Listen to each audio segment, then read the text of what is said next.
Sacaram o tema da live de hoje já pelas músicas? Um gay. Saquemo. Um gay? Por que sua cabeça tá vermelha? É uma excelente pergunta. É, só sabe quem tá no meu close friends. A primeira vez que eu fui no carnaval, eu acho que eu tinha 19, 18, 19, uma coisa assim. E eu dei um PT filha da puta no primeiro dia. E eu tinha prometido pra mim mesmo que eu nunca mais ia dar PT no carnaval. Eu tô com 30 agora. E aí, nesse carnaval agora, eu tive uma puta insolação. Ah, o chat tá invisível. Olha só. Não tinha reparado. Que estranho. Esquisito isso aqui, nunca vi isso. Como é que eu dou um refresco aqui? Atualizar. Ah, foi. Tá, ok. Deixa eu atualizar tudo, né? Enfim, eu tive uma puta insolação e... Pra quem já teve... Eu só tinha tido quando eu era criança. É muito parecido com estar dando um PT, assim. Que você fica enjoado, fica com calafrio, vontade de vomitar, formigamento na mão. Então, assim, eu tinha feito a promessa pra mim mesmo que eu não ia dar PT mais. Mas agora eu prometi pra mim mesmo que eu não posso nem dar PT, nem ter insolação. E eu queimei o pior lugar, eu queimei o couro cabeludo. Eu queimei o couro cabeludo inteiro, tá ardendo pra caralho. Eu vi trechos da entrevista do Putin só. Tipo, fiquei queimado bem na marca do meu cabelo, ó. Aqui não tá queimado, tá vendo? Queimou só essa parte aqui, tá ardendo muito. Meu peito tá todo queimado, tá ardendo muito também. Eu uso boné dentro de casa e no carnaval eu fui sem. Eu passei protetor, passei protetor e queimei mesmo assim. Minhas tatuagens ficaram todas vermelhas. Eu fiz transplante, né? No dia que eu fui, tava 36 graus na rua. Eu fui bem de manhãzinha. Suor... não sei se suor tira, mas eu cheguei às 8 e fui embora a 1. Eu peguei o sol a pino também, né? E fiquei muito tempo. Muita gente me reconheceu na rua, inclusive. Na ida, no começo do bloco, ninguém falou comigo. Ficou horas e horas e horas ninguém falando comigo. Eu falei, será que eu tô flopadão? Eu acho que eu tô flopadão. Aí na volta foi o contrário. Na volta, bastante gente me reconheceu. O tiozinho que vende cerveja no carrinho me reconheceu, pediu pra tirar foto, achei da hora. Eu absorvi vitamina D pro ano inteiro, agora. Eu usei um 30, era o que tinha em casa, né? Protetor 30. Como manda Pix? Exclamação Pix. Como você queimou só o topo da testa? Não sei. Não faço a menor ideia. O que mais tá ardendo é o couro cabeludo, tá ardendo aqui, assim. Tipo, aqui embaixo. Uma menina que veio falar comigo tava vestida de Enel. Aí ela tava toda de preto, com umas velas, assim, e uma conta da Enel na cabeça. O que me representa muito, porque ontem eu não consegui terminar o roteiro porque eu fiquei sem energia elétrica. Dói muito pra lavar o cabelo, pra secar mais ainda. Você queima, entra, tipo, aqui assim queima muito, que tem um pouquinho, tem um espaço que aparece, né? E aqui queimou muito embaixo, assim. Saí de roupa preta no sol, ela tava muito convicta da fantasia dela. Talvez o protetor tenha protegido só aqui, assim. E aqui... Porque tá bem desigual, né? Tá com cara de que, tipo, eu não passei protetor muito perto do corpo. Se pá que é isso, viu? Eu acho que eu passei só aqui assim e não subi. Não façam isso, crianças. Agora aqui tá... olha o jeito que tá essa flor. Dá pra ver onde a minha camiseta começava. Aqui. Tá parecido com o dia que eu fiz. Tá bem ruim. Ficou pelado. Eu tava classificando as fantasias por autoestima. Eu não tenho tanta autoestima ainda. Gosto bastante de carnaval. Gosto bastante. Eu gosto de festa de rua, no geral, assim. Melhor fantasia que eu vi, deixa eu pensar. Cara, tinha 3 caras vestidos. Era muito bom. Tinha 3 caras vestidos de... Eu não lembro o que era daquele episódio das meninas superpoderosas, que os ladrões se vestem de meninas superpoderosas, eles têm umas cabeçonas, assim. E aí embaixo são eles, assim. Tinha 3 caras desse jeito na rua. Era muito, muito foda. Tipo, tava muito bem feito as cabeças, sabe? Os meninos desordeiros. Eu encontrei com o Santinelli, ele tava vestido de presidente. E aí chegou um cara e falou assim: Santinelli, eu sou muito seu fã, cara. Pô, seu voto é meu. Eu achei bom. O cara falou: seu voto é meu. O cara chegou no Santinelli e falou: você vai votar em mim. Tô parecendo a bandeira da Polônia.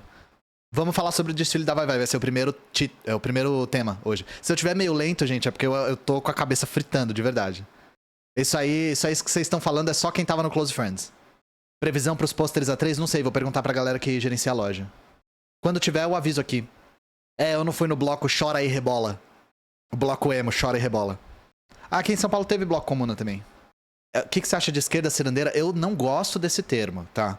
Não gosto desse termo. Eu acho um termo ruim, porque ele não é muito descritivo. Eu chamo de esquerda liberal. Você quer dizer a esquerda... que fala assim, a gente não vai parar de dançar enquanto o Temer não cair. Isso não é cirandeira, isso é liberal, é liberalismo.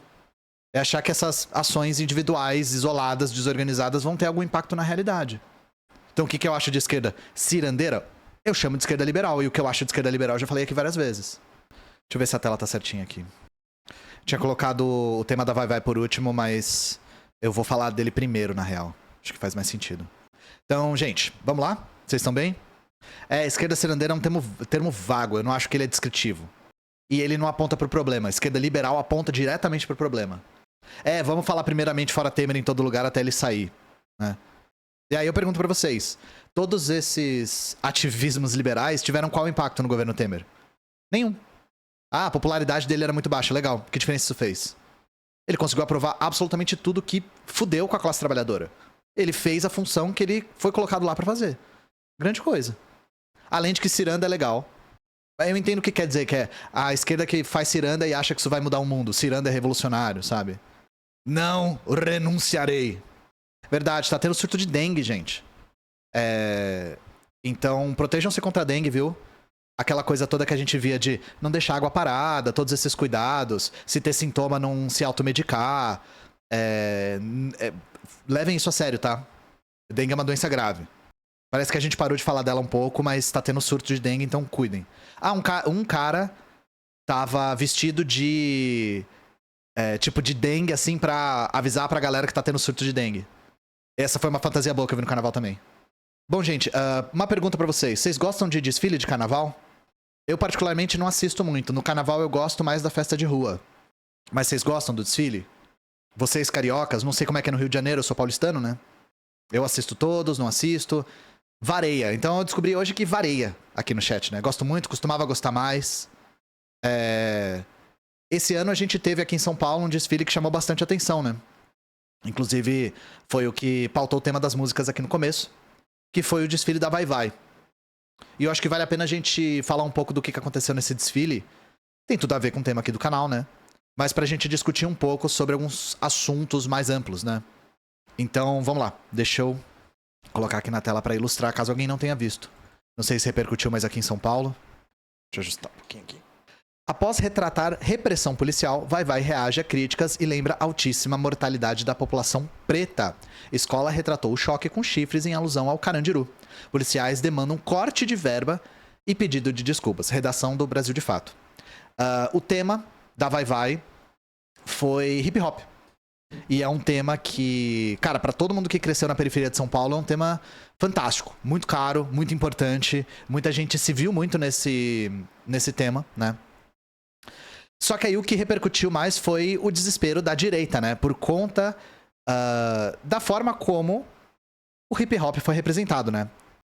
A gente sabe que a direita tem um problema muito sério com o rap e com o hip hop. Oh, meu chat tá de novo fora do ar, peraí. Vocês sabem que tem certos membros aí da direita que tem uma capacidade interpretativa fantástica com as letras do hip hop, né? Com expressões como tomar geral, né? Umas coisas assim. Novamente, perdão se eu tô um pouco lento, porque eu me queimei de sol muito sério no carnaval, eu tô meio mole ainda.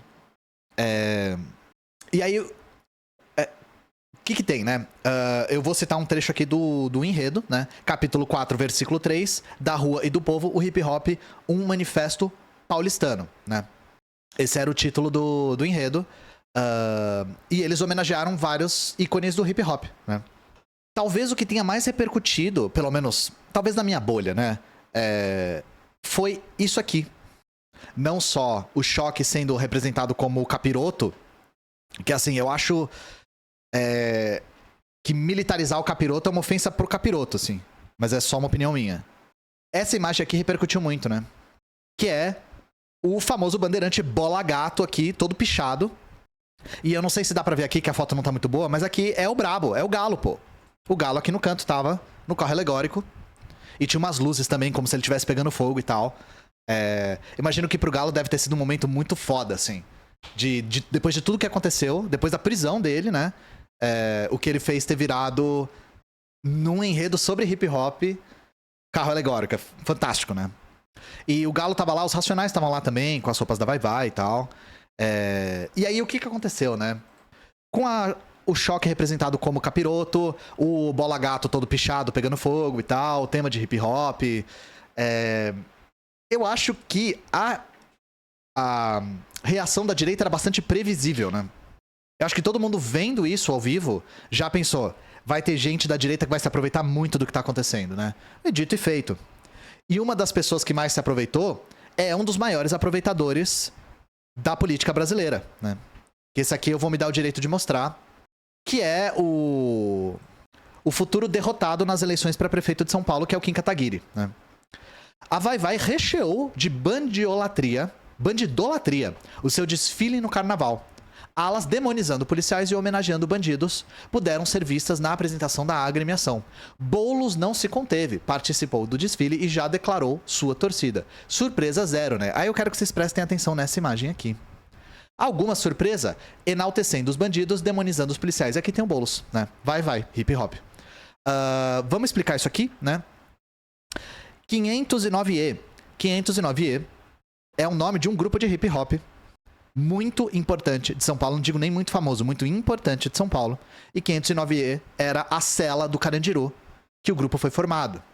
Então isso aqui tá aludindo à história do hip hop paulistano. E eu vou perguntar pra vocês, o que aconteceu no Carandiru? E quem foi responsável pelo que aconteceu no Carandiru? Aí eu quero que vocês me digam se retratar a polícia como demônios é um exagero. Porque pensando no histórico do Carandiru, não é um exagero, tá? Agora eu quero que vocês prestem atenção em uma outra coisa. Olha a estética disso aqui, gente. Olha a estética dessa imagem. Isso aqui não parece uma corrente de WhatsApp?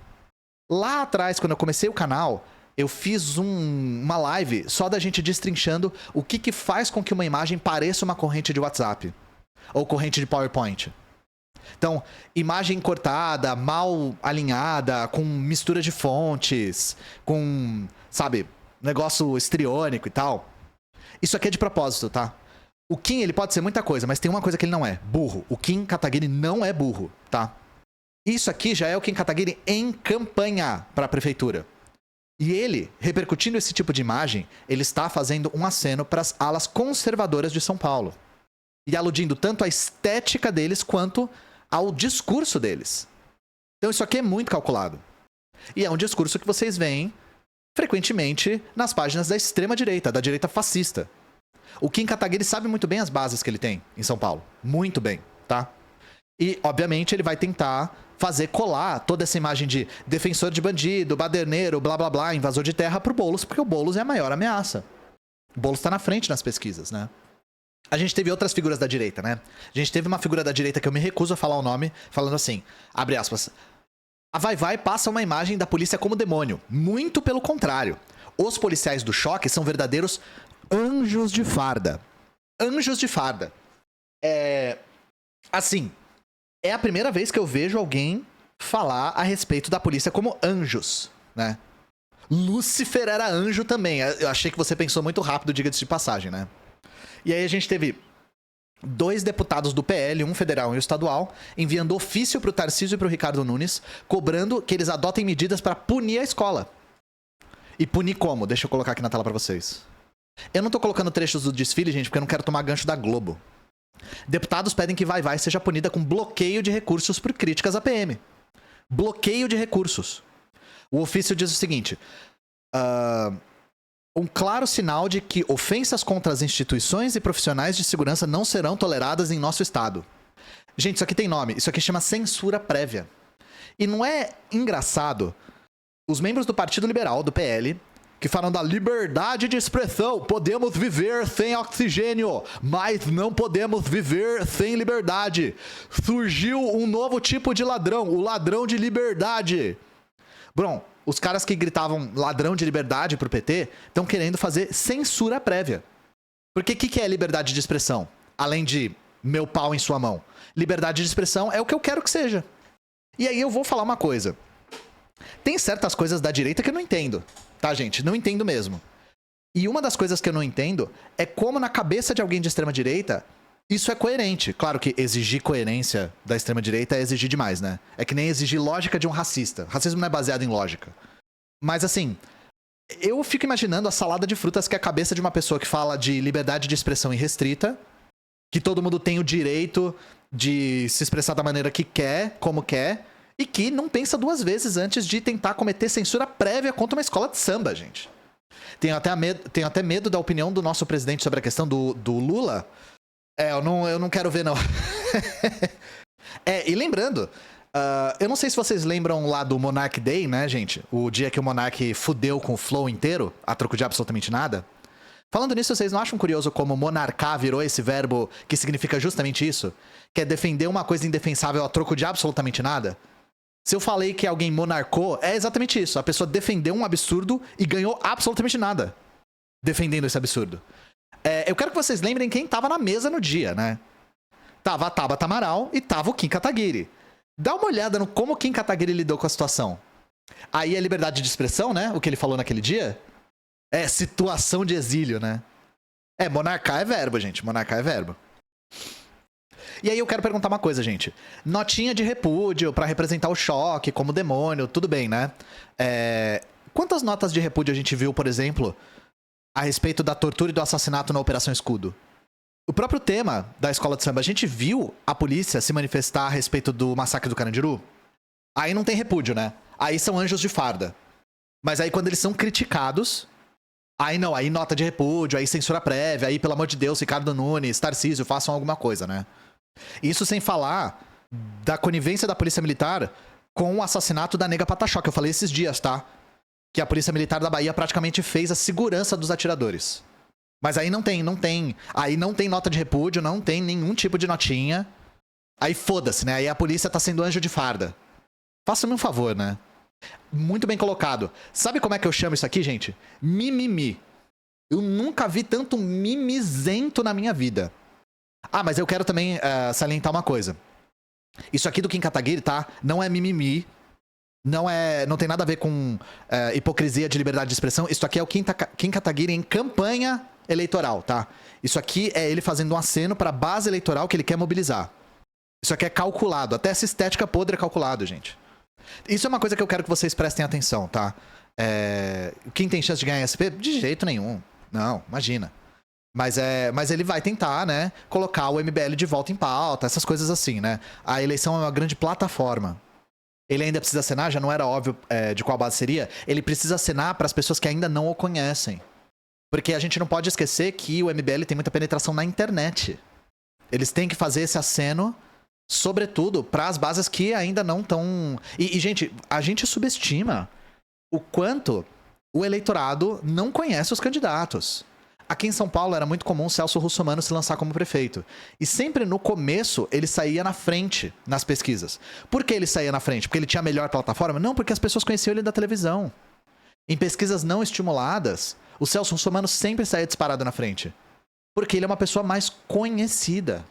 Então, assim, as pessoas que conhecem todos os candidatos, os partidos, as trajetórias, o espectro político, isso é minoria. A maior parte das pessoas não conhece os candidatos. Você discorda que os comunistas deveriam também fazer a mesma coisa, se colocar em eleições para aparecer? Não só concordo com isso, como a gente faz isso. A eleição passada para presidente teve isso. O Datena também. Gente, vocês acham que o Datena é vice da Tabata Amaral por quê? O Russomano não vai se candidatar? Eu não vi ele anunciar a candidatura. Ian, você acha que a esquerda se comunica bem? Depende do que você chama de esquerda. Esquerda é muito amplo. Então, por exemplo, a esquerda petista, eu acho que a esquerda petista se comunica muito mal, de verdade. A Tabata é direita dentro da esquerda? A Tabata é direita dentro da direita, gente, pelo amor de Deus. A Tabata sempre foi de direita, ela é de direita do dia 1. Ela é cria do Renova BR. Ela é cria do Mufarrege, ela responde a um think tank de direita. Que abertamente falou que vai colocar pessoas lá que entendam dos problemas dos empresários. Não tem segredo. Vice do Boulos é a Marta Suplicy. E que eu, falando mal da Marta, já invoquei uns petistas aí complicados. Que começaram a me criticar e falando... O que eu previ foi, assim, tiro e queda.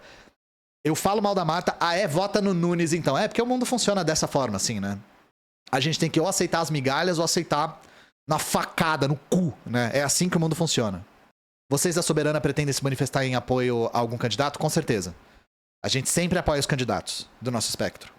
A Tabata é social-liberal? Onde? A Tabata é liberal-liberal. Votar na reforma da Previdência tem o quê de social-liberal? A Tabata é liberal. 3 vezes liberal. A Tabata responde ao Renova BR, gente. Os candidatos não se lançaram ainda, a gente ainda tá em pré-campanha. Quem já tá em pré-campanha desde agora é quem tem grana, que nem o Boulos, que nem o Nunes, que nem o Kim. Censura prévia é censurar o bagulho antes dele acontecer. Vamos censurar, vai, porque talvez eles falem alguma coisa que a gente não quer. Censura é tipo, tirar o desfile da Vai do ar. Aí é censura, porque já foi feito. Girl Power é ser de esquerda, né? Que nem a Kamala Harris, né? Que nem a Hillary Clinton. Vote for her, né? A Giorgia Meloni, presidente da Itália. A grande... mulher muito empoderada, né? Vote blue no matter who. Gente, vocês já agradeceram por não serem estadunidenses hoje? É sempre uma coisa... Se vocês estiverem se sentindo mal, assim, sempre lembrem. Graças a Deus nasci em Latinoamérica. Carla Zambelli é social liberal. Gente, vocês querem que eu beba gimo hoje, né? Acabar com a polícia e botar o quê no lugar? Eu devo ter uns 800 vídeos na internet. Eu recomendo você procurar nos 800 em que lugar eu falei acabar com a polícia. Procura. Eu tô te falando, procura. Procura nos meus 800 vídeos da internet. Eu tenho 2 canais no YouTube, um canal no TikTok, já tive outro no TikTok, eu tenho um Instagram também. Vai lá no Discord, coloca meu nome, vê o que eu falei no Discord e procura eu falando a frase eu quero acabar com a polícia. Pode procurar. Eu tenho certeza que não vai ser perda de tempo. Vai estar lá junto com a frase o amor venceu, mais amor, por favor, ninguém solta a mão de ninguém, todas as frases que eu falei muitas vezes já. Pode procurar lá que vai estar perto dessas frases. Se você achar uma, você pode conseguir achar outra. Eu me queimei de sol e os caras vêm com essa no chat. Falando em polícia, né? Vamos pro nosso segundo tema aqui hoje. Então, continuando aqui, com os anjos de farda, né? Pastoral Carcerária critica projeto que pode abolir saída temporária de presos em semiaberto. Também redação do Brasil de Fato, né? O que tá acontecendo? Na volta do recesso, o Senado votou em regime de urgência. Em regime de urgência. Eu quero que vocês se atenham a isso, tá? Se vocês acham que isso aqui é uma questão de urgência. Uma proposta que prevê o fim do que a gente chama popularmente de saidinha. Saidinha. Vocês já devem ter ouvido falar disso. Da saidinha, porque isso aqui é muito cooptado pela extrema-direita também para mobilizar as suas bases, né? O que é essa saidinha, né? É um mecanismo de saída temporária que permite que pessoas presas saiam no Natal, Dia das Mães, Dia dos Pais, para se reunir com a família, tá? Saem e depois voltam. Essa medida está sendo denunciada por uma série de organizações, a medida do Senado, tá? Que foi votada em regime de urgência, como sendo inconstitucional, porque é completamente inconstitucional, tá? E por que é inconstitucional? Porque viola o direito de ressocialização. Por mais que não seja isso na prática, tá? Na nossa Constituição, o sistema carcerário ainda tá como tendo a função de ressocializar. Ressocializar. Bom, e a gente pode aproveitar para falar sobre isso, né? O sistema carcerário, em nenhum lugar do mundo, 99% dos lugares, tem a função de ressocializar ninguém, tá? O sistema carcerário tem a função de privar a pessoa de liberdade e punir a pessoa. E eu sei que pode parecer a mesma coisa, privação de liberdade é punição, mas no nosso sistema carcerário, por exemplo, a punição é também a situação severa do presídio. E que é uma coisa que é defendida. A manutenção das situações extremas do presídio é defendida pela extrema-direita porque eles criam uma associação que não é verdadeira e não tem respaldo estatístico entre condições severas de prisões e diminuição de criminalidade. Como quem diz, a cadeia é muito severa, não vou cometer crimes. Isso não acontece, tá? Não acontece, a gente não consegue provar isso, não tem nenhuma estatística. É aquela famosa, na minha cabeça as coisas funcionam, tá? Então é bom a gente não cair no conto do vigário aqui e falar assim, isso aqui, porque o preso tem direito à ressocialização, ele tem que ter as medidas de ressocialização. Gente, assim, isso não existe na cadeia brasileira, tá? A cadeia brasileira passa longe de qualquer tipo de sombra de ressocialização. Isso aqui é só uma medida minimamente humanitária, para a pessoa ter contato com a família, num evento especial, tá? Quem que é o autor desse projeto? Para surpresa de absolutamente ninguém, Flávio Bolsonaro, né? Flavinho Desmaio. E por que esse debate voltou a ser pauta agora? Novamente, não acreditem também que a direita tem uma preocupação muito grande com segurança pública, tá? A direita instrumentaliza a segurança pública com um discurso demagógico para poder mobilizar as suas bases. É isso, é manutenção das bases eleitorais, é manutenção dos seus privilégios. Mordente, obrigado pela raid, querido. Tamo junto, sou muito seu fã. Não esqueçam disso, tá? Então, lógico, o argumento do Flávio é de que isso ia contribuir com a diminuição da criminalidade, acabar com a saidinha, tá? E isso voltou a ser pauta, esqueci de falar, né? Desculpa. Isso voltou a ser pauta porque mês passado, um PM foi morto por uma pessoa que tinha fugido durante a saidinha, tá? Um PM chamado Roger Dias da Cunha, em Belo Horizonte, ele foi morto, tá? E aí, eles estão usando esse caso desse PM para defender uma pauta e votar nessa pauta em regime de urgência, votar numa pauta, novamente, inconstitucional, né? O que eu quero fazer aqui? Eu quero defender bandido como eu sei que vai ter comentário falando que é o que eu tô fazendo, tá? Eu sei que vai ter. Tá vendo no YouTube? Desce aí, vocês vão ver. Coloca no mais novo, que é onde tá o gimo dos comentários. Vai ter gente falando à esquerda, como sempre, defendendo bandido, blá blá blá. É isso que eu tô querendo fazer aqui? Não. O que eu tô querendo fazer aqui? Eu tô querendo informar vocês para se vocês forem falar do tema, vocês terem as informações corretas. Vamos lá. Primeiro de tudo, quem que pode fazer a tal saidinha? Gente que tá em semiaberto, tá? Semiaberto. O que é o regime semiaberto? É gente que pode sair para trabalhar ou estudar em lugares específicos, tá? Não é qualquer lugar. E voltam para passar a noite no presídio. Então já é minoria. A maioria das pessoas não tá em semiaberto. Esse é o primeiro critério. Segundo, pessoas que são réu primário têm que ter cumprido em semiaberto 1/6 da pena. Já diminui mais as pessoas. Pessoas que são reincidentes têm que ser 1/4 da pena. Já é menos pessoas, tá? Entendem? Crime hediondo não tem direito à saidinha. Crime resultante em morte não tem direito. Então essa coisa de a saidinha coloca homicida na rua não é verdade. Se colocou, não era pra colocar. Isso não é previsto pela lei. Então, novamente, o que eu tô querendo fazer aqui? Se vocês forem conversar sobre esse assunto, abordar esse assunto, tenham as informações corretas. Tenham as informações corretas. Isso é o mínimo aqui que eu tô pedindo. Debate qualificado, tá? Em momento algum, eu tô falando aqui a respeito da minha opinião sobre as saidinhas. Não tô falando a minha opinião. Porque eu acho que sim, porque eu acho que não, porque eu acho que isso não é importante agora. Eu acho que vocês têm senso crítico pra formular a própria opinião baseado na realidade. Então, eu tô aqui pra dar informação pra vocês. Eu não sou neutro de forma alguma, tá? Eu só tô priorizando as coisas. Vamos lá. No último Natal, quantas pessoas fizeram a saidinha? Mais ou menos metade das pessoas que estão em semiaberto, tá? Então, tem que estar em semiaberto, e dessas pessoas que estão em semiaberto, só metade teve o direito da saidinha. Alguns estados concederam, outros não. Isso varia de estado pra estado. Beleza? Deixa eu botar a notícia aqui.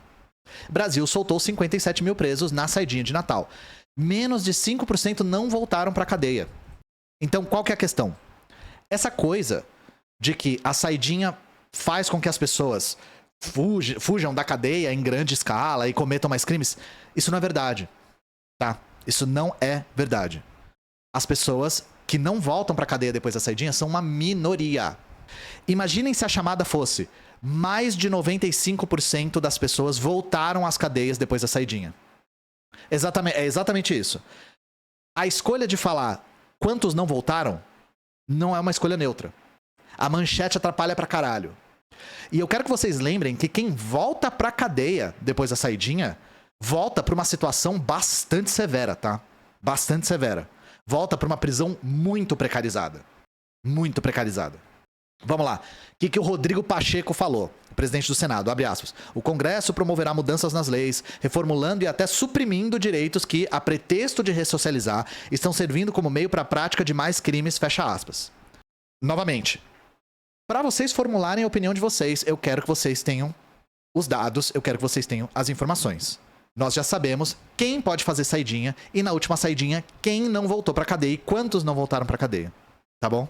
O estado que teve mais gente que não voltou pra cadeia foi o Rio de Janeiro. E aí eu quero que vocês pensem se vale a pena punir mais de 95% das pessoas por conta de algo marginal, tá? Algo que é muito minoria. E reparem que se vocês forem ler a respeito de crimes cometidos durante a saidinha, sempre o exemplo vai ser desse PM que morreu, tá? Por quê? Porque é praticamente um dos únicos que aconteceu. Eles não conseguem achar outro. Então eu quero que vocês pensem se vale a pena punir mais de 95% com a retirada de um direito mínimo de humanidade por conta de um caso. Não tô dando a minha opinião, tô perguntando pra vocês o que vocês acham. Tô estimulando vocês a terem a própria opinião. Vamos lá. Nessa notícia aqui que eu tô mostrando, o juiz Douglas de Mello Martins, que é presidente do Conselho Nacional de Política Criminal e Penitenciária, falou o seguinte, abre aspas, há um sentimento de que a criação de novos tipos penais, o aumento das penas e a restrição de direitos dos presos possa reduzir a criminalidade, o que acaba atraindo votos para aqueles que promovem tais propostas. Estas, porém, já foram implementadas anteriormente e não tiveram sucesso. Fecha aspas. Eu assino embaixo dessa fala aqui, tá? Isso aqui, novamente, não é a preocupação da direita com a segurança pública. Isso aqui é uma medida que... Eu vou me dar o direito de usar o termo populista aqui, que é um termo que eu não gosto muito porque ele é muito polissêmico, mas medidas populistas, de populismo penal mediático, né? Segurança pública, gente, é algo que mobiliza muito as bases da direita.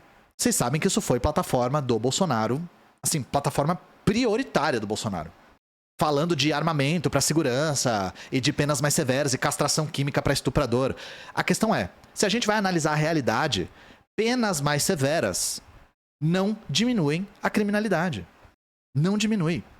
Você pode achar que diminui, porque na sua cabeça faz sentido. Ah, se a pessoa vai ser severamente punida pelo que ela fez, então ela vai pensar 2 vezes antes de fazer. Beleza, na nossa cabeça pode fazer sentido. A questão é que na realidade isso não acontece. Na realidade isso não acontece. E não importa o que a gente acha, tá? Não adianta achar nada. Não acontece. E é isso aí. Isso aqui é uma variação do bandido bom é bandido morto, tá? E aí, prestem atenção também numa coisa muito perigosa.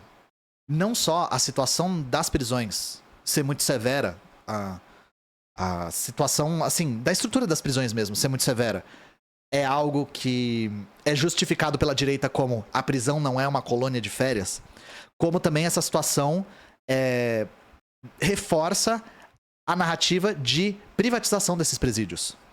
Menos de 5% é pouco, eu defendo que é pouco, porque lembrem o tipo de prisão para a qual essas pessoas estão voltando.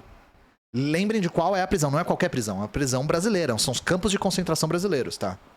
Ah, e o que eu queria lembrar, falando da privatização das cadeias, das prisões, né, é que esse projeto de privatização está sendo chancelado pelo governo Lula, que foi colocado como prioridade, anunciado pelo nosso grande vice-presidente da República, Geraldo Alckmin. Então prestem atenção a respeito da postura do PT quando o assunto é segurança pública. Desfaz o L. Essa lógica punitivista, ela consegue tocar nos medos das populações. Que é, a população sente os efeitos da falta de segurança pública de maneira muito imediata. E a direita consegue mobilizar esse ódio dando uma resposta falsa, assim como o fascismo faz com qualquer coisa. É uma resposta falsa. Revogar a saidinha não vai diminuir a criminalidade. Ter penas mais severas ou pena de morte não vai diminuir a criminalidade. Liberar arma pra geral não vai diminuir a criminalidade, e isso muito pelo contrário. Porque a gente sabe que no governo Bolsonaro essas armas dos CACs foram parar tudo na mão do crime organizado. A questão é, se vocês ligam a TV de tarde no Brasil, não é difícil vocês verem um programa pinga-sangue, gente. Aí vocês imaginam que o efeito na população é qual? O efeito é, as pessoas sentem a falta de segurança pública e aprendem que a única solução é mais violência. Porque esses programas pinga-sangue, todos, o tempo todo estão falando, tem que prender, tem que matar o vagabundo, o bandido, não sei o que lá. Lembrando que o Datena vai ser vice da Tabata Amaral aqui em São Paulo. E aí a questão é, a direita fala isso porque a segurança pública é algo que realmente afeta de maneira muito imediata a vida das pessoas e é a única solução que eles podem apresentar. Única solução que eles podem apresentar. Por quê? Porque a verdadeira solução para a criminalidade eles não querem apresentar. Sabe qual é uma das soluções para a criminalidade? Pleno emprego. Pleno emprego. Melhoria da situação socioeconômica. Agora, não existe coisa que a burguesia tema mais no capitalismo do que pleno emprego da população. O pleno emprego é um pesadelo para o capitalismo. Porque o pleno emprego empodera a classe trabalhadora. E classe trabalhadora empoderada é problema. Então, quando falam a esquerda revolucionária não tem projeto para a segurança pública, a gente tem o projeto para a segurança pública, tá? O projeto. O único, que é a melhoria da situação socioeconômica da população. E, novamente, isso aqui não é achismo. Isso aqui não é achismo.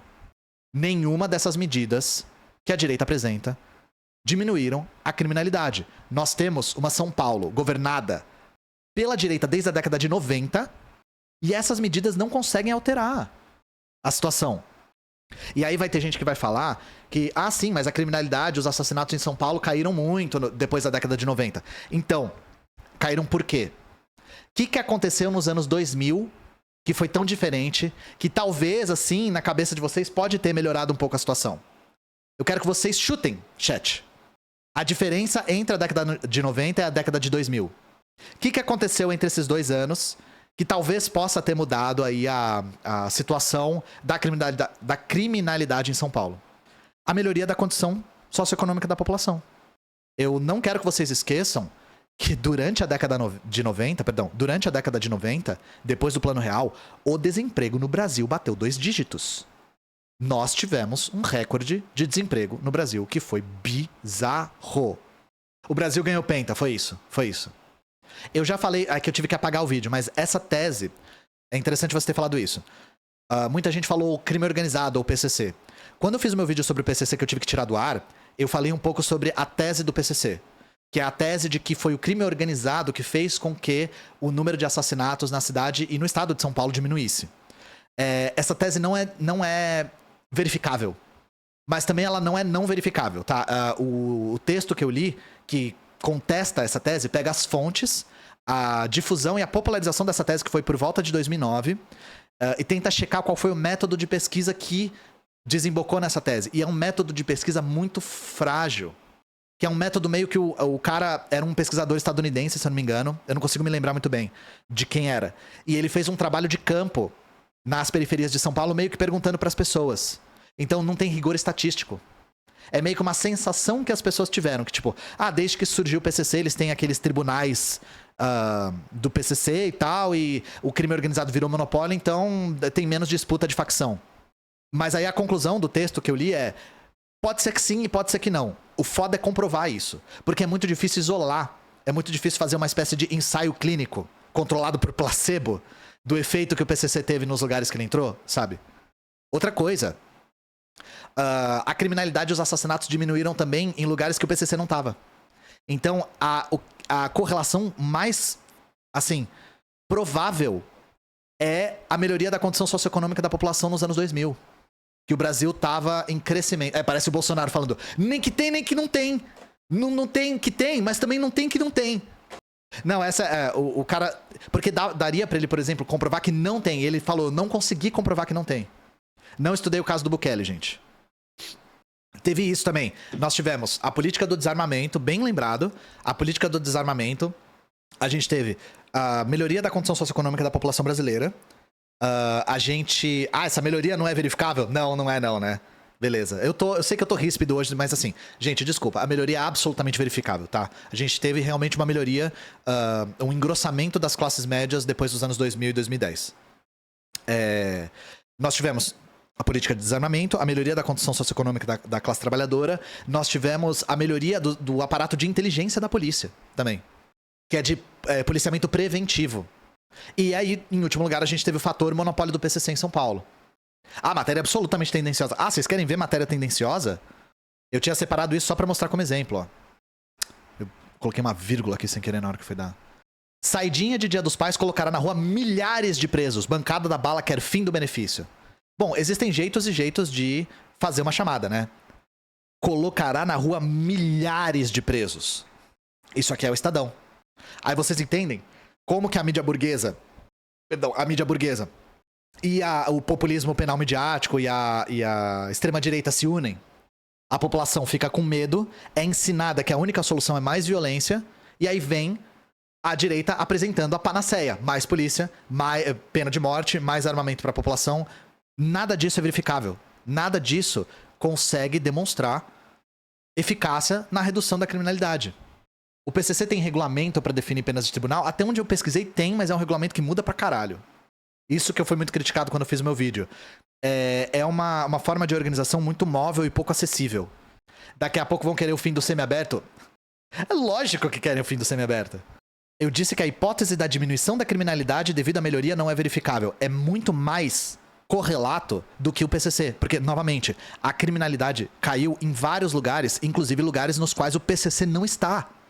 Então, a criminalidade caiu no estado de São Paulo. A gente tem que investigar o porquê. Porque tem alguma tem alguma causa, as coisas não acontecem do nada.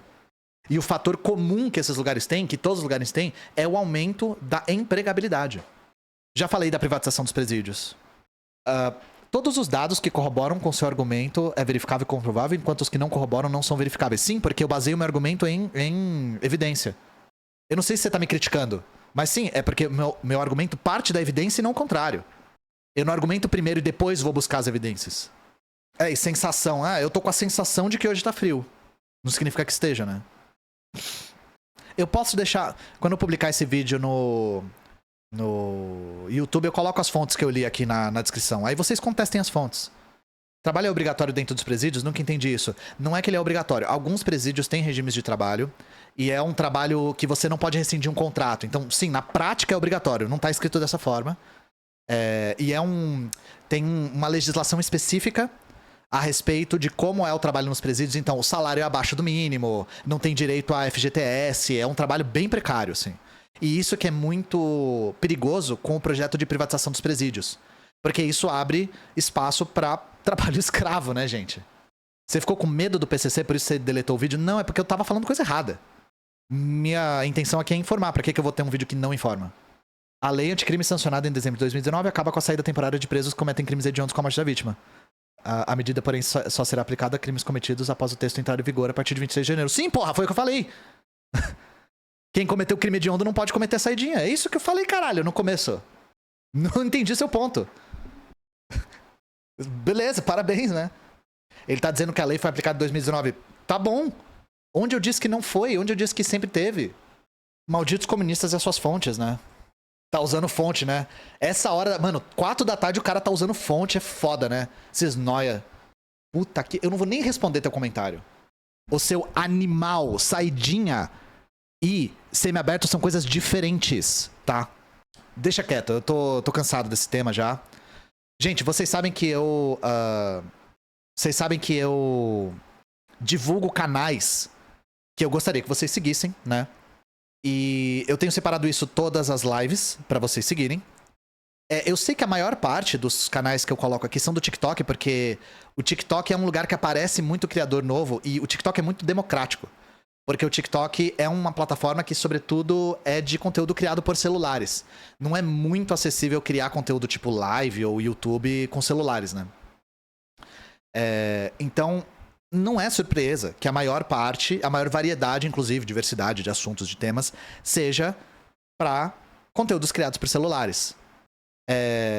Mas eu fico... Eu não sei se eu tô fazendo do jeito certo, porque muita gente que me assiste por esses canais, Twitch e YouTube, fala que nem tem TikTok. Acho que a galera é um pouco mais velha, tem um pouco de preconceito e tal, acha que é uma plataforma difícil de entender. E eu mesmo tive resistência de entrar no TikTok. Achei que era dancinha, achei que era uma linguagem difícil de... né? Difícil de... Na minha cabeça de millennial era um negócio estranho, né? Eu tava mais acostumado a escolher o vídeo, sentar, assistir um vídeo de meia hora e tal. Só que assim, eu acho que eu tenho que usar, pelo menos a plataforma que eu consegui construir, pra divulgar pessoas que mereciam ter mais alcance. A internet não é uma meritocracia, eu acho que a gente junto consegue ir mais longe e... Eu não tô aqui pra disputar espaço com ninguém. Eu tô aqui pra construir. E eu acho que quanto mais criadores do nosso campo tiverem, melhor, tá? Eu acho uma plataforma ruim pra mente humana por conta da timeline infinita. Cara, você não faz ideia de como você tá certa. Ou certa. Porque, de verdade, o dano cerebral da timeline infinita é foda, cara. É foda. É um vício, assim, é que nem crack. Scroll infinito é foda. Porque, pensa... Antes você chegava a não ter o que assistir no YouTube, né? Não ter o que assistir. Mas agora, você meio que sempre tem o que assistir. É foda, é um negócio que faz mal pra cabeça, de verdade. Mas eu acho que é um equívoco nosso falar assim, não vou usar, não tá certo. As pessoas estão... Gente, a maior parte das pessoas que me param na rua, principalmente gente que tá trampando, garçom, entregador de iFood, Gente, em qualquer ofício, assim, de rua, muita gente que tá trampando me para, eu fico muito feliz com isso. A maior parte me conhece do TikTok. A maior parte me conhece, alguns do Instagram, mas a maior parte do TikTok.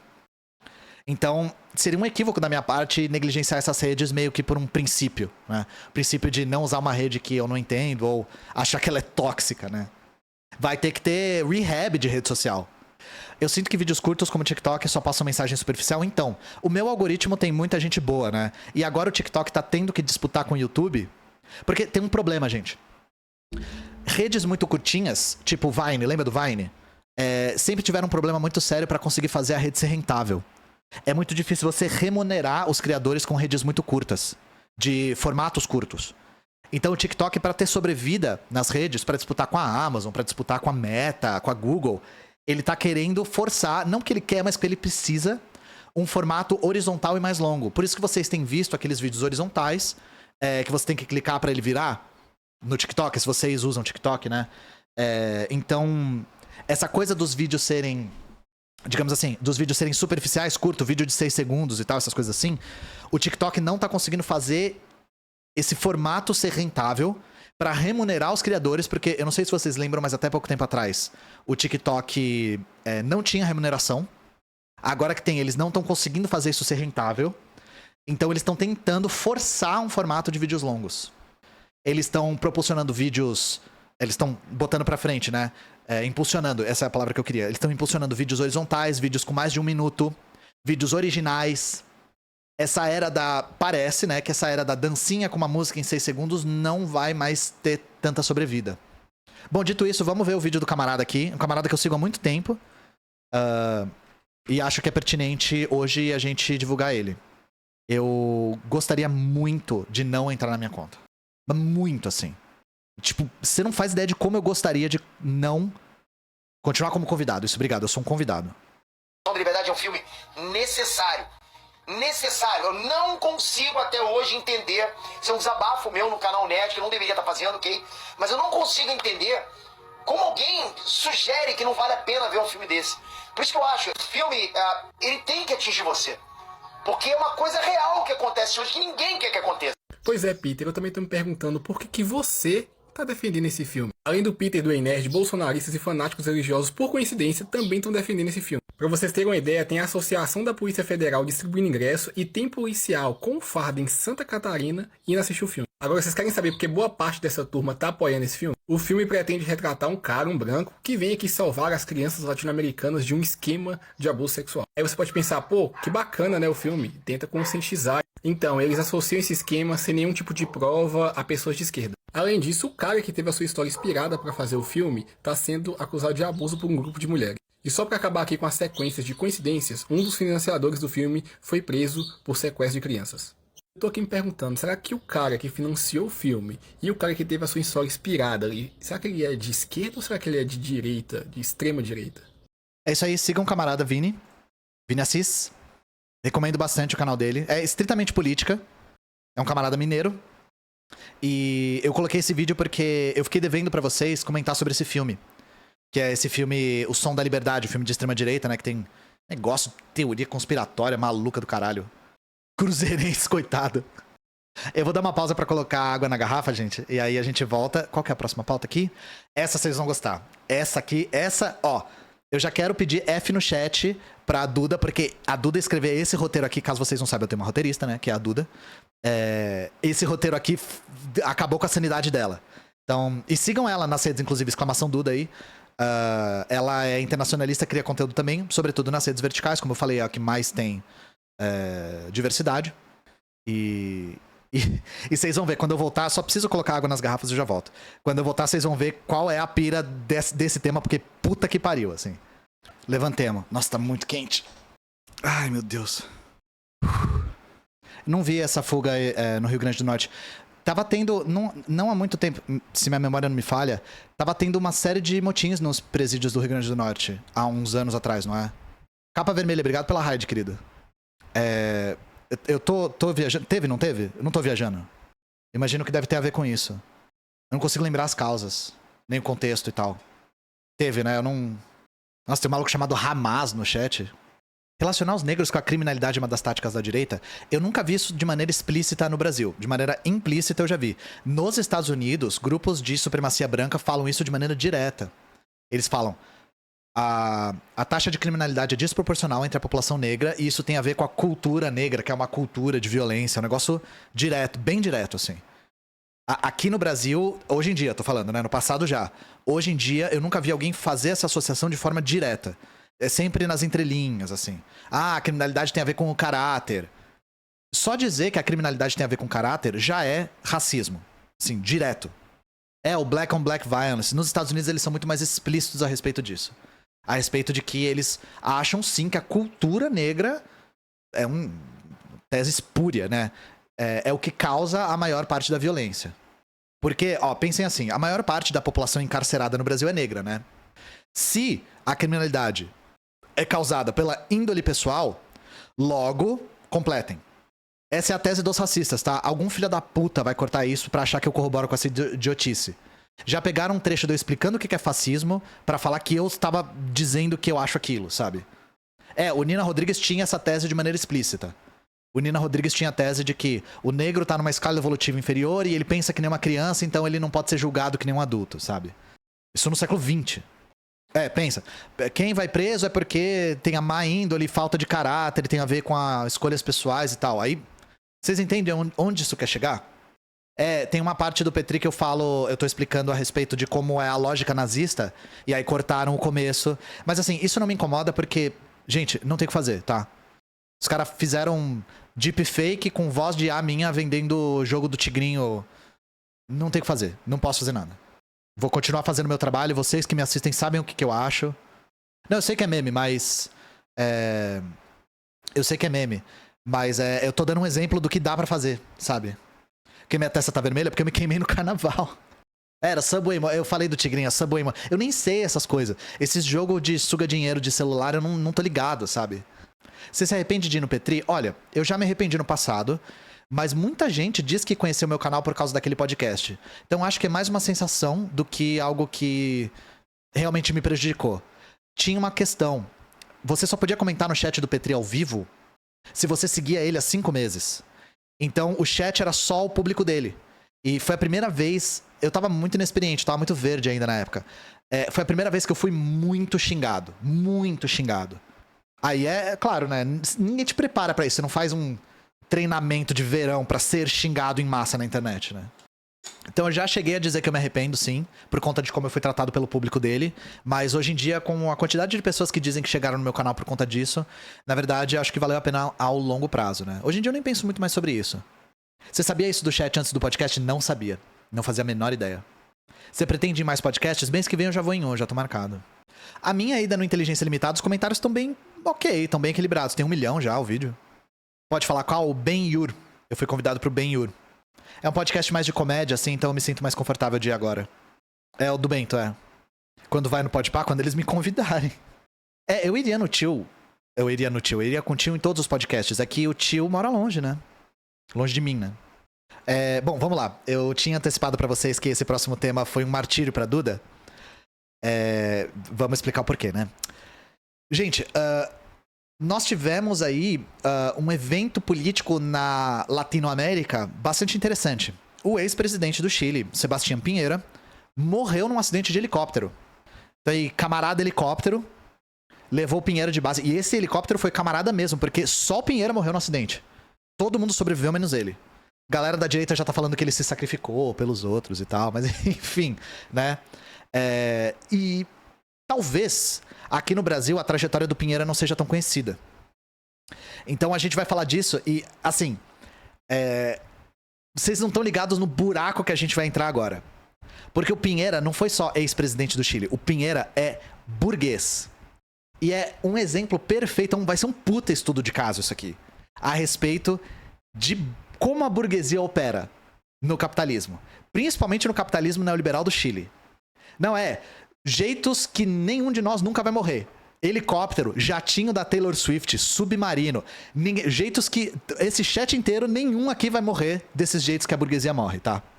Solta o pose, né? Bom, o presidente atual do Chile é o Gabriel Boric, né? E vamos ver o que o Boric achava do Pinheira em 2012?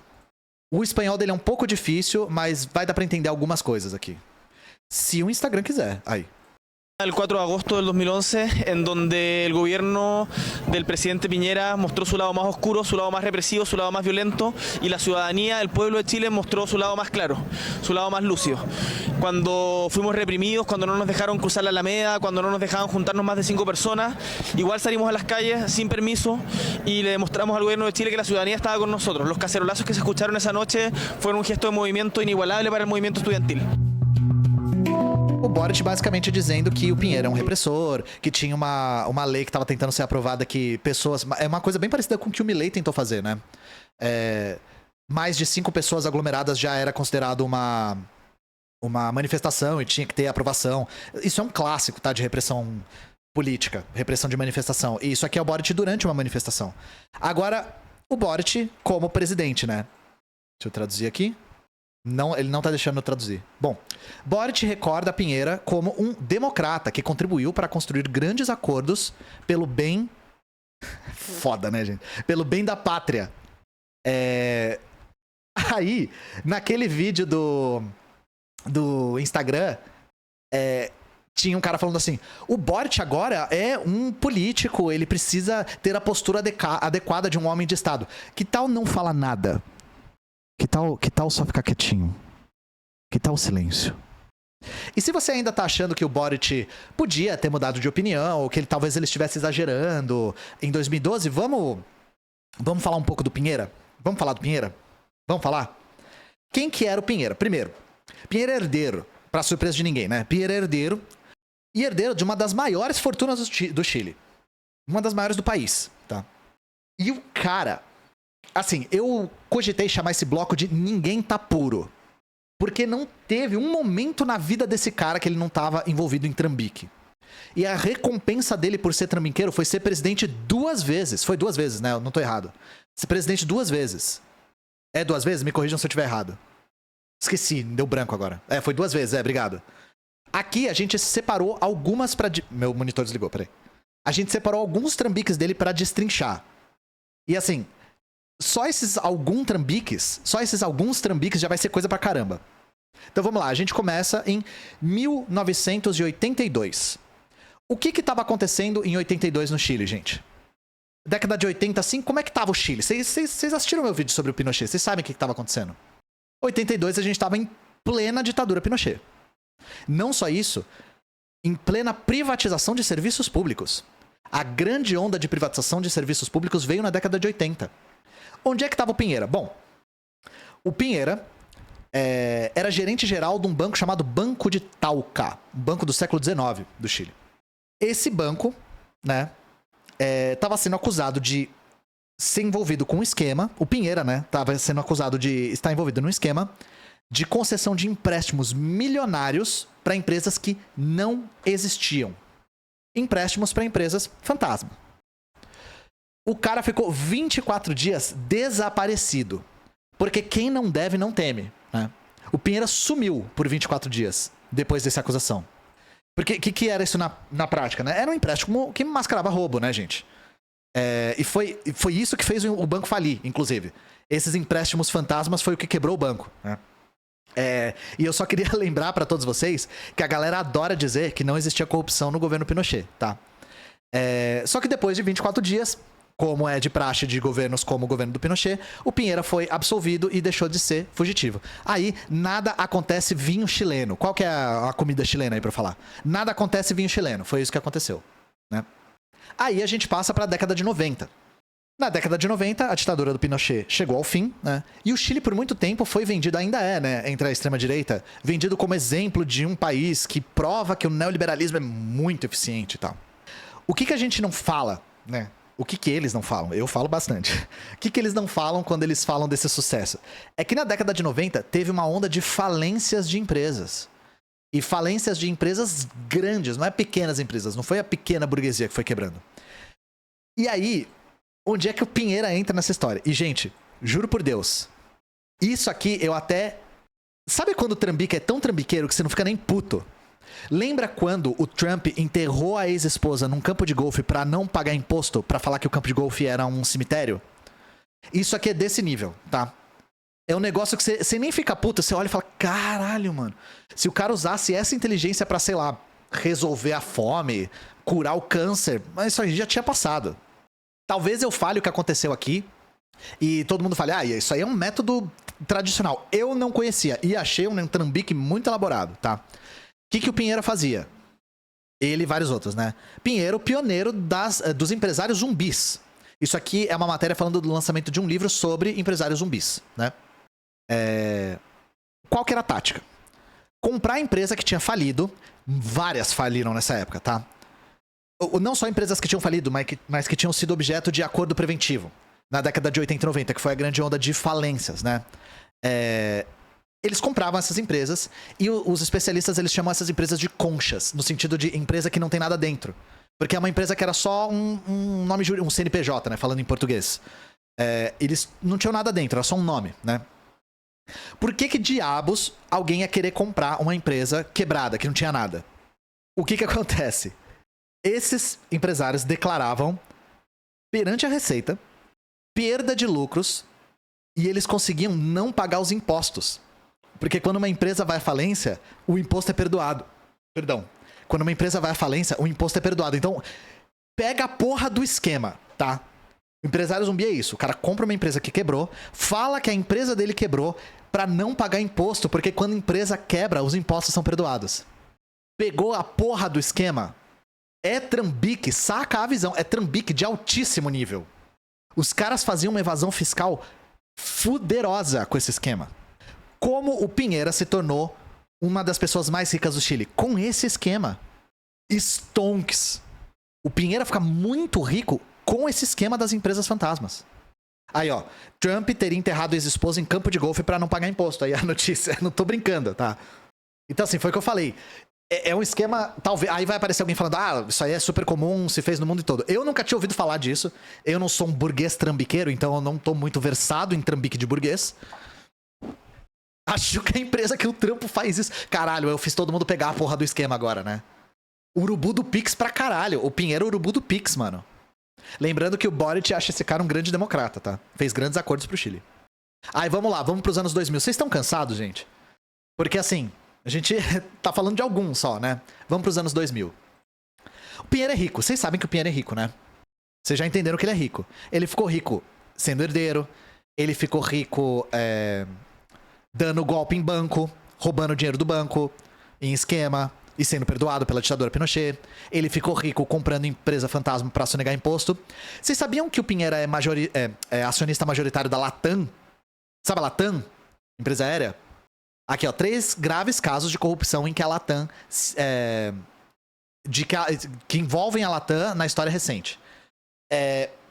Gente, a Latam é uma empresa que está envolvida em tantos casos de falcatrua que a gente ficou sobrecarregado. A Duda tava com 50 abas em espanhol aberta que ela não conseguia saber de qual falar. Vamos lá, qual foi o caso da Latam que tem o Pinheiro envolvido? Em 2006, uma operação envolveu a compra de 3 milhões de ações da LAN, que era a Latam antigamente, LAN só, né? E essas ações foram compradas por um preço muito abaixo do mercado. Essas ações foram compradas por uma empresa chamada Santa Cecília S.A., que era uma das sociedades de investimento do Pinheiro. Onde é que tá a falcatrua? O Pinheira usou informações privilegiadas que ele tinha do governo para garantir a rentabilidade desses investimentos. Como ele conseguiu isso? Porque na época ele era senador, ou seja, a recompensa dele por ter feito um esquema de empresas zumbis na década de 90 foi ter sido eleito como senador, né? Nesse caso ele foi multado. E depois ele foi eleito presidente em 2009, tá? 2006 o escândalo, 2009 ele vira presidente. Envolvendo a Latam, tem outros casos. Caso de suborno, caso de subornar a autoridade argentina e grêmio sindical, na época que a Latam estava se expandindo para a Argentina, né? O Pinheiro acumulou multa pra caramba, e novamente, se a punição é multa, ela é praticamente uma não punição, né? E aí, mesmo... Principalmente depois, quando ele era senador, ele já era muito blindado, né? Quando ele virou presidente, ele ficou praticamente intocável. Porque, eu não sei se vocês lembram, mas a Constituição do Chile ainda é a Constituição da época do Pinochet. E isso torna, obviamente, o presidente praticamente uma figura blindada. Uma figura intocável. O Pinheira usufruiu muito dessa blindagem da Constituição do Pinochet para conseguir se livrar das falcatruas dele, principalmente na Latam. Corrupção, exatamente. Mais um escândalo. Tenho certeza que se eu perguntar para vocês qual foi o primeiro, vocês não lembram mais. Deixa eu ver se esse traduz. Piseira.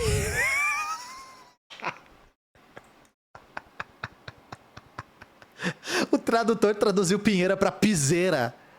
Piseira foi foda. Piseira na BBC. O controverso projeto de mineração de Dominga envolvendo o presidente do Chile na investigação sobre paraísos fiscais e riqueza oculta. Essa aqui é a hora do piseiro, né? Vamos lá, o que é esse caso de Dominga? Dominga é o nome de uma mina de cobre. Lembra que o Chile tem várias reservas de cobre? Eu falei sobre isso no meu vídeo sobre o Pinochet, né? É uma mina que fica na região do norte chileno, onde tem a maior parte das minas, na região de Coquimbo. E esse projeto é muito, muito controverso. Ele sempre foi controverso, porque ele fica dentro de uma área ecológica que tem uma reserva de pinguins de Humboldt. E é uma reserva que tem 80% da população de pinguins de Humboldt do mundo inteiro. É uma espécie de pinguim que está sendo muito ameaçada de extinção já. A família do Pinheira é a maior acionista do projeto desde 2010, ou seja, desde que ele é presidente, tá? E nesse ano, pega a porra do esquema. O melhor amigo de infância do Pinheira, e você sabe que rico anda com rico, né? É um cara chamado Carlos Alberto Delano, comprou a participação de todos os acionistas por 152 milhões de dólares. Tudo isso foi negociado num lugar muito idôneo, Ilhas Virgens Britânicas. Eu não sei vocês, gente, mas quando eu quero fazer negócios, eu sempre vou para as Ilhas Virgens Britânicas porque eu gosto do clima, tá? Eu acho, é praia, é Caribe, tem mar, tem sol, é um paraíso com P maiúsculo, exatamente. Então, assim, eu acho que não é nada suspeito durante o governo do Pinheira, sendo que a família dele era acionista majoritária, o melhor amigo de infância dele compra todas as ações, tudo de uma vez, num paraíso fiscal. E tem mais. Depois da compra, ficou negociado que não poderia ter o estabelecimento de nenhuma zona de proteção ambiental que ia atrapalhar o empreendimento. Quem que ia definir a demarcação da zona ambiental? Quem, chat? Quem que era o presidente que tinha esse poder? Vocês têm uma chance. Piseira. Ou seja, o amigo dele comprou as ações, o Piseira estava no poder e tinha o poder de fazer a demarcação. Pegou a porra do esquema. É o Nine, exatamente, né? Cara, amigo é coisa pra se guardar debaixo de 7 chaves, cara. Isso foi alvo de CPI no Chile. Só que isso só repercutiu internacionalmente em 2021 com o vazamento da documentação, né? Que foi o do Pandora Papers. E, gente, isso não é nem 1/3 do que a gente achou, tá? É muito cansativo, repetitivo e ia dar muito trabalho pegar tudo. E isso porque a gente só abordou a vida de empresário do Pinheira. A gente nem falou do fato da presidência dele ter sido o momento mais repressivo da história do Chile desde o governo Pinochet. Teria que ter um vídeo ensaio, exatamente. Vamos só pincelar isso. Protestos no Chile, a epidemia de lesões oculares. Gente, os protestos no Chile durante o governo Pinheira, principalmente os últimos anos do governo Pinheira, os protestos foram muito reprimidos pela polícia, tá? Nós tivemos 20 mortes e 2.500 pessoas feridas. Nós tivemos 400 pessoas feridas por bala de borracha no rosto. 180 pessoas tiveram lesão grave, pelo menos um dos olhos. Isso foi um recorde mundial. Nunca em nenhum outro lugar do mundo tinha tido tanta lesão ocular em repressão policial de manifestação. Por que isso estava acontecendo? Porque os policiais eram orientados a mirar no rosto das pessoas. Simples assim. Então, novamente, aqui a gente falou só do grande empresário que era o Pinheira. Empresário de sucesso. Acordava cedo, escovava o dente com a mão esquerda, comia olhando para a parede para se concentrar na mastigação, fazia natação, corrida. É isso, né? A raiz do sucesso, pô. Então é isso, né? Foi de Pablo Marçal no helicóptero, se fudeu, morreu foi pouco. Camarada helicóptero, solta o pose aí, filha da puta. A Duda, ela fez uma lista de escândalos do Pinheira aqui, só pra vocês verem o tamanho da coisa. Depois no vídeo do YouTube eu coloco aqui na tela. Vamos lá, resumão, só pra vocês verem o tamanho do buraco, né? 1982, desfalque do Banco Talca. 1992, Pinheira Gate. Tentativa de manipular um debate presidencial contra o oponente. Lembra alguma coisa? Principalmente a época, né? Entre 90 e 2001, escândalo das empresas zumbis, que a gente falou. 97, caso Chispas, escândalo de fraude na compra de ações da empresa espanhola Endesa. 2006 a 2007, caso Latam. 2010 e 2011, ganhou dinheiro com informações privilegiadas a respeito de um caso que era objeto de processo na Corte Internacional de Haia. 2010 e 2012, Pandora Papers e caso da mina do Minga, né? 2014, caso Cascada, família do Pinheiro investigada por enriquecimento ilícito envolvendo compras de ações de novo. 2014 e 2015, caso Penta, financiamento ilegal de campanha política. 2015 e 2016, caso Bancar, de novo, uso de informação privilegiada para compra de ações. 2010 e 2014, primeiro mandato, repressão e violação sistemática dos direitos humanos. 2018 e 2022, segundo mandato, aumento da militarização do aparato repressivo. No total, 6.800 denúncias de violência do Estado contra a população, 33 casos investigados e julgados. Além dele ter perdoado torturadores da ditadura do Pinochet. Então é isso. Vocês achavam que era só de submarino que vivia a classe trabalhadora? Às vezes tem helicóptero também. Não sabia que o irmão do Pinheira era Chicago Boy. Deve ter mais coisa. A gente só procurou, assim... A gente não é especialista na trajetória do Pinheira, né? Piseira foi foda, né, velho? Piseira foi maravilhoso. Mas é isso, gente. Espero que eu tenha conseguido contribuir um pouco com o histórico aqui acerca do Piseira, né? Submarino e helicóptero. O próximo tem que ser um jatinho. No baile, nós é mídia. A única coisa que eu tenho pra dizer pro Pinheira. Crime ocorre, nada acontece, tchacareiro. Eu tô com a dicção do Alanzoca hoje. Tá foda, velho. Jet ski, aí eu não vou mencionar nada. A queimadura tá doendo, gente. Eu sei que, tipo, eu tô queimado, dá pra ver, né? E tá doendo. Caso vocês tenham uma dúvida, tá doendo. Se é o Piseira, pode. Mas aí quando é o PT, é corrupção. O PT roubou o dinheiro do povo. Vamos pro último tópico? Aqui fazendo o nosso giro latino-americano pra copiar o xadrez verbal. A gente ficou, há um tempo atrás, falando de trazer atualizações acerca do governo Milei Cyrus, aquele que ganhou o Grammy. E vamos falar um pouco do governo Milei Cyrus, gente? Porque, assim, lembra que no governo Bolsonaro ele vencia a gente por exaustão? Ele falava tanta besteira e fazia tanta besteira que não dava nem pra acompanhar tudo direito. O Milei tá desse jeito. Camarada Newton, com toda certeza, você conhece o nosso formulário de contribuição? Se você ainda não tá no nosso Discord, dá exclamação Discord, lá a gente tem um formulário para pessoas que querem contribuir com o coletivo. Se você se inscrever lá, a gente lê o formulário todo, tá? E aí a gente vai contactando as pessoas que podem contribuir com o coletivo. Vamos lá. Primeiro de tudo, né? Como é que tá a Argentina? Ela não tá muito bem. Eu acho que a gente pode começar dessa forma, né? Não tá muito bem. Deixa eu colocar aqui na tela. Vamos lá, né? Sobre Milei, a Argentina deve ter a inflação mais alta do mundo em 2024, diz o OCDE. Taxa de aumento de preços atingirá 250% no país esse ano. Bom, primeiro de tudo, né? Lendo essa notícia, dá a sensação de que é uma crítica, não dá? Que é tipo um alerta, fala, nossa, olha os perigos do neoliberalismo e tal, né? Cuidado, a Argentina vai ter um período complicado.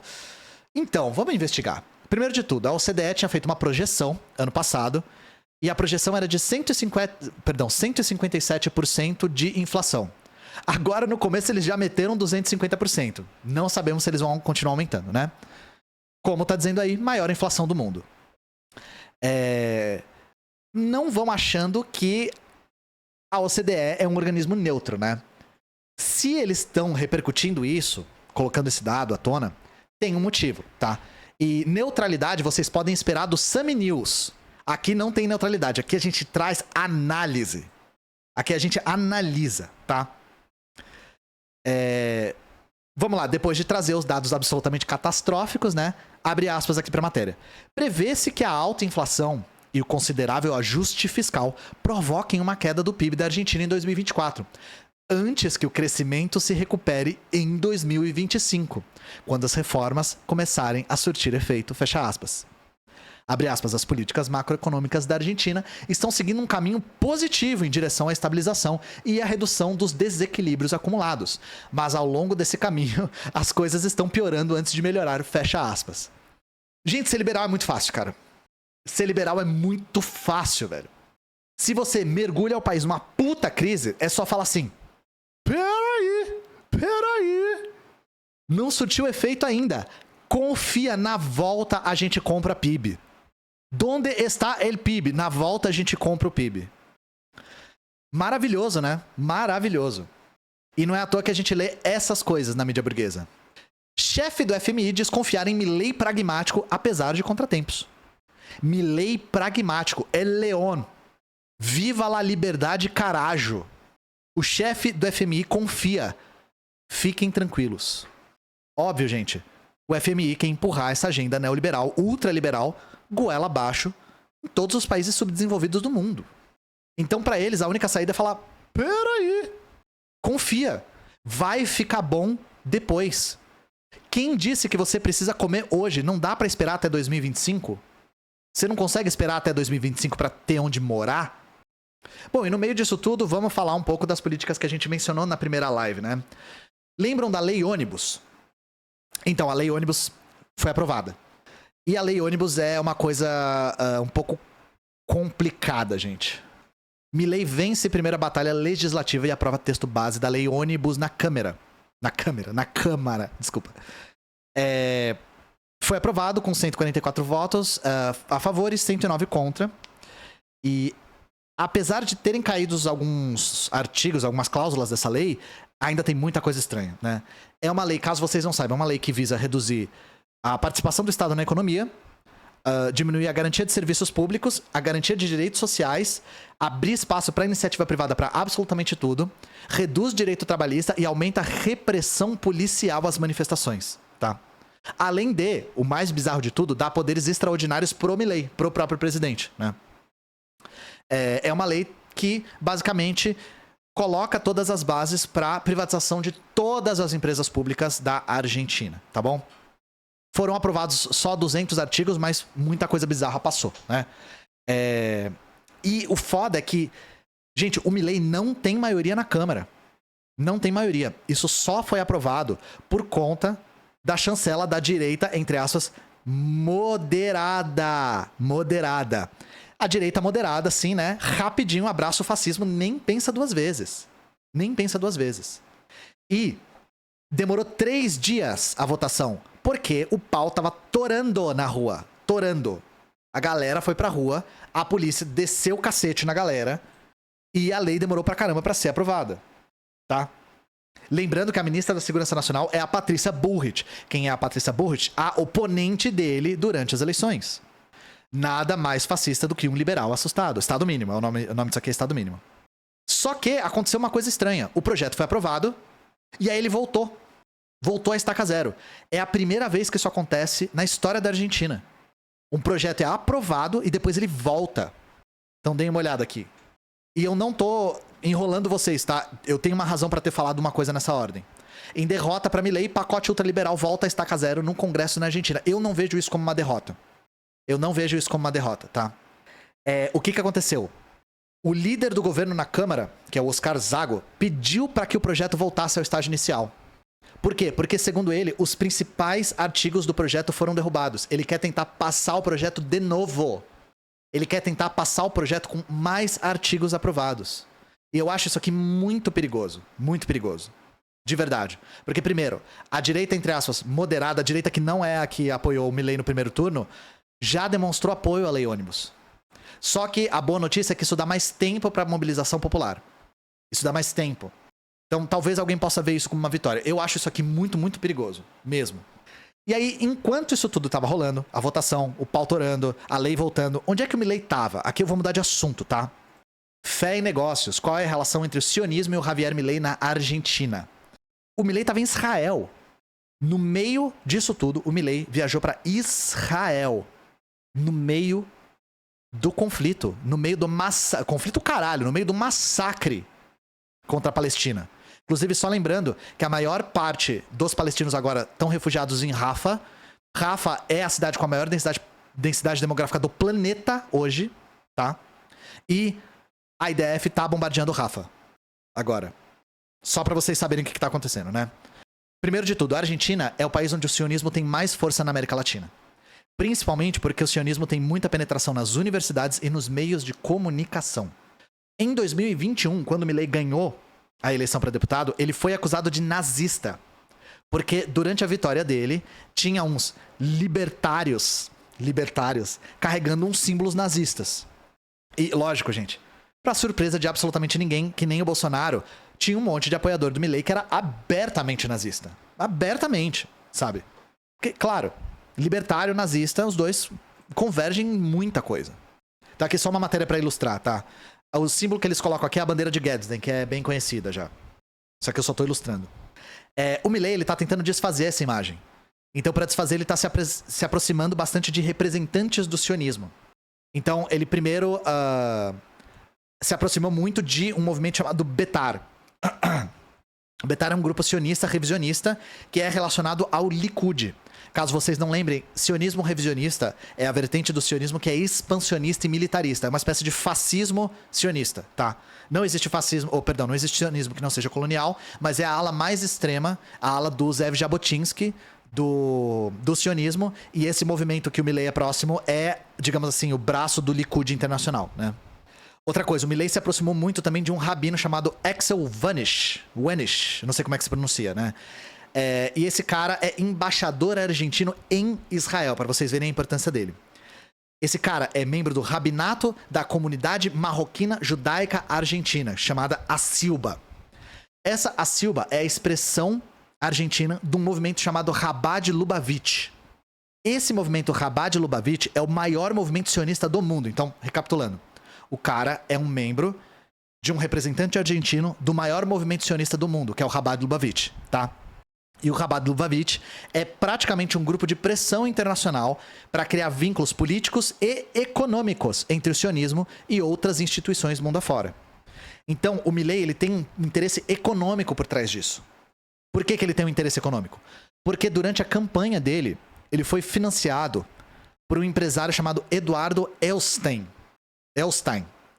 que é o dono de uma gigante da especulação imobiliária, de um banco e de empresas do agro, um multiburguês, multimilionário, e é membro ativo também do Chabad Lubavitch, que é esse movimento internacional sionista, né? Então, vejam, vou recapitular tudo porque foi muito nome, né? O Milei foi financiado durante a sua campanha por membros do maior movimento sionista internacional do mundo inteiro. Se escreve Chabad com CH, tá?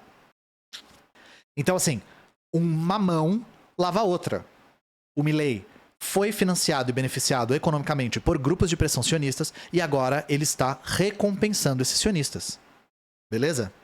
Tem um outro cara, um outro bilionário que detém parte dos meios de comunicação da Argentina, que é um cara chamado Gerardo Vertin. E esse cara foi o que principalmente abriu a mídia burguesa argentina para a campanha do Milei. Então vejam, é uma série de conexões que o sionismo tem com partes da economia argentina e essa parte sionista foi vinculada à campanha do Milei. Esse cara, ele fez uma coisa muito bizarra, que foi, ele financiou uma viagem de $200 mil do Milei para os Estados Unidos para visitar o Rebbe Lubavitch, que dá nome para o Chabad Lubavitch. E olha que bizarrice, gente. Javier Milei se converte ao judaísmo em evento nos Estados Unidos. Presidente eleito argentino abdica do catolicismo e se converte à religião judaica. Esse é o nível de capacho que o Milei é. O maluco ajudou na campanha dele, pagou uma viagem de $20 mil para ele ir para os Estados Unidos e lá ele se converteu. Sabe o que isso aqui me lembrou, gente? Isso aqui me lembrou o Bolsonaro sendo batizado no Rio Jordão pelo pastor Everaldo. Gente, o Bolsonaro é católico. Eu falei 200? Eu falei 200? 200 mil, tá certo? 200 mil. Então isso aqui é capacho 100%. O cara, não, pra vocês eu mudo até de religião. Eu vou pra lá, eu vou pro túmulo do Cabino, me converto, agora eu sou judeu, sempre fui. Leão de Judá, sempre tive do lado, vou pra Israel durante o conflito, durante o massacre, eu falo conflito, mas é massacre. Então é isso, gente. E essas pessoas foram devidamente recompensadas, tá? Os vínculos que o Milei tem com o sionismo são irreversíveis agora. E isso tudo no meio do genocídio que está sendo feito na Palestina. Os caras praticamente compraram a religião do cara. Leão de Judá não é na Etiópia? Sei lá.